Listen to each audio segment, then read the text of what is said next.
I'm Stefano Troiani, and in this presentation I will try to give you some principle of preparation with orthodontic treatment for orthognathic surgery.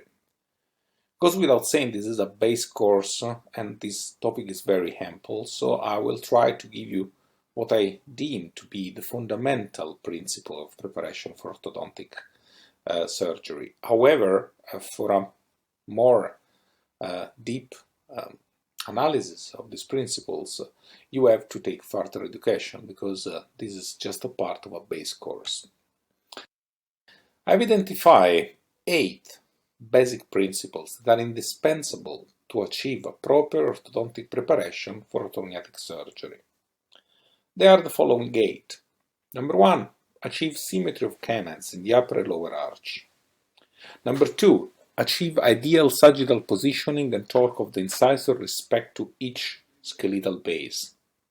Number 3, control of transversal dimension. Number 4, assess preparation by taking several intermediate impressions. Number 5, communication with the surgeon. Number 6, stabilization of the arch at least 3 months before surgery. 3 weeks before surgery, final verification of the preparation, and 1 week before surgery, preparation for the surgical wire with hooks or Kobayashi. We will start to analyze in this presentation the first 2. The first principle is achieve symmetry of canines. Of everything I'm going to tell you, probably this is the most important part. If you look at this patient, for example, we can see that she has obviously a class 3, a surgical class 3 with the skeletal asymmetry, but you can also see that there is a relevant cant of the upper arch with midline tilting and an asymmetry of the upper arch. We have a class 3 open bite case in which there will be a combined surgery with a maxillary advancement. Intraorally, what you can notice is that of course there is anaplasia in the lower with only 3 incisors, but also in the upper arch she got previously extracted 1 premolar on the right side. This accounts for a very relevant asymmetry of the upper canines. This is of course natural because she has 1 premolar less on one side. And this is a case that is extreme, in which the asymmetry is really evident. I've selected that for this reason, because in this case you can really see the asymmetry. When the surgeon will have to advance the maxilla, and then will have to place the mandible according to the maxilla, you can understand how very important it is that the upper canines need to be symmetric. If they are not symmetric, the surgeon will not be able to place the maxilla, the mandible, under the maxilla in neutral occlusion with the mandible centered in the face. In a case like this, the treatment is pretty obvious. It was extracting 1 incisor on the side where she had not got extracted 1 premolar on the side where it was not extracted in the upper arch, so to create a symmetric upper arch with symmetric position of the canines, so that afterwards the surgeon could advance the maxilla, operate also the mandible. But the key to success in a case like this is that you can see here in the upper arch have a symmetric position of the 2 canines. So this is the first thing that you have to do. You have to assess symmetry of our upper and lower canines. What is the best way to do that? Actually, it is clinically, because you cannot assess the symmetry of canines on pictures or study models, not even if mounted into articulator, because you can never know how the camera was orientated with respect to the arch. You cannot know, of course with the non-mounted models, you cannot know what is the orientation of the models in the space, but even with mounted models, you cannot be sure that the mounting is perfectly symmetrical due to the fact that the mounting is done based on the face bow. And the face bow can have slight asymmetries around the y-axis due to the fact that there can be asymmetries in the ears position, for example. So the best way to do this is to assess it clinically. You will have to request the patient simply to look up and open his mouth. You can look at the symmetry of the upper canals, and or from bird view assess the symmetry of the lower canals with respect to the symphysis. It will be your first task to achieve symmetry, and if necessary you have to plan extractions to achieve this kind of symmetry. The second principle is achieve ideal sagittal position and torque of the incisor. We have already discussed this talking about the problem list. For what concerns the upper incisor, we have two different ways of evaluate their position. We can use the apogonial line of Dr. Ricketts, so line going from the point A to pogonion, skeletal pogonion, and according to Dr. Ricketts, the upper incisor should be about 3.5 millimeters in front of this line. The good point with this line is that it doesn't variate by varying the inclination of the occlusal plane. So if you are planning a patient in which you have to rotate significantly the occlusal plane, the use of this line can be of great help. However, this line is influenced by the position of the mandible with respect to the maxilla. So in a patient with a significant mandibular retrusion, of course it's not the best way to evaluate the position of the upper incisor with respect to the maxilla, because their position with respect to this line will be influenced also by the position of the mandible.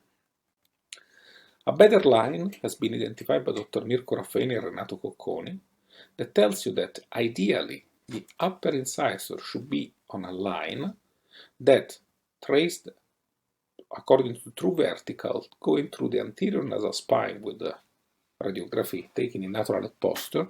You should have the incisor in line with the anterior nasal spine. This is a much better line. The limit of this line is that if you take, for example, a lateral radiography taken as a cut from a CBCT, you cannot really see the anterior nasal spine, so it can be difficult in that case. How can you use all these values? Another very important thing that you have to consider before getting into detail is the anterior limit of the dentition. Anterior limit of the dentition is defined as the position, the sagittal position of the incisor into the face.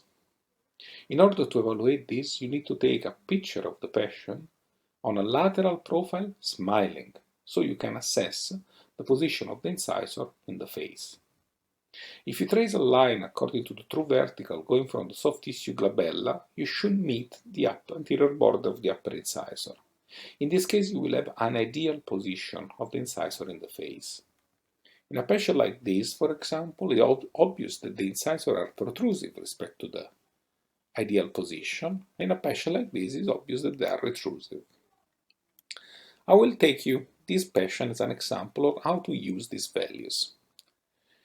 His name is Peter, and Peter has got a maxillary hypoplasia. You can see that from the front. It's got negative spaces at the corner of the mouth, so there is a narrow of maxilla, insufficient exposure, and on the profile we can see, number one, his anterior limit of the dentition is retrusive. As second step, we evaluate the position of the upper incisor to the anterior nasal spine, and we evaluate that they are in a good position. Step number three, we evaluate the torque of the upper incisor, which in this case is normal. So when you combine these three information, that he has a retrusive position of the dentition, but the incisor are in ideal relation with the upper arch, we know that the problem is at that retrusive maxilla. What will be the ideal treatment for a patient like this? It will be simply to advance the maxilla, because having the position in the position of the incisor in an ideal relation with the skeletal base will produce automatically an ideal cosmetic result. So, this patient was planned for surgery, maxillary surgery isolated, prepared for surgery, and the patient was prepared actually for a three-piece maxilla, so segmentation in three-piece to take care of also the sagittal problem. At the end of the preparation, the incisors are still in the same position as at the start because there was no significant crowding. Was planned a tripartition of the maxilla with slight vertical augmentation and advancement or 6 millimeters. The final occlusal result is satisfactory, but especially the cosmetic result, you can see, is ideal in terms of projection, fullness of the upper lip, and smile. This done by respecting these criteria. In more extreme cases, like this one, we may have to divide and to recur to multiple surgeries in order to respect this principle. As you can see here, for example, you can see that the incisors are rather in good line with the anterior nasal spine, but the patient has got extreme crowding, lack of space, and the maxilla is extremely protruded. Knowing that we need to have maxillary expansion, but despite this we will not be able to solve the crowd, we will need also to extract. Actually, the only way to achieve this good treatment here will be to have a massive advancement of the maxilla that will have to be done in two parts. So we need to have first a distraction osteogenesis that is coupled with a maxillary expansion with surgically assisted. At the end of this part, we have that despite the expansion, the surgical assisted expansion, we still have very relevant crowding, but the maxilla has been advanced also with the distraction osteogenesis. At this point, we perform two extractions and we prepare the patient for another surgery in which the patient will get a maxillary advancement with segmentation again. The final occlusal result is acceptable, is not ideal, but acceptable. However, if compared to the initial one, is for sure a huge improvement. But what is the best improvement is actually the extraoral appearance, both in front, three-quarter, and profile.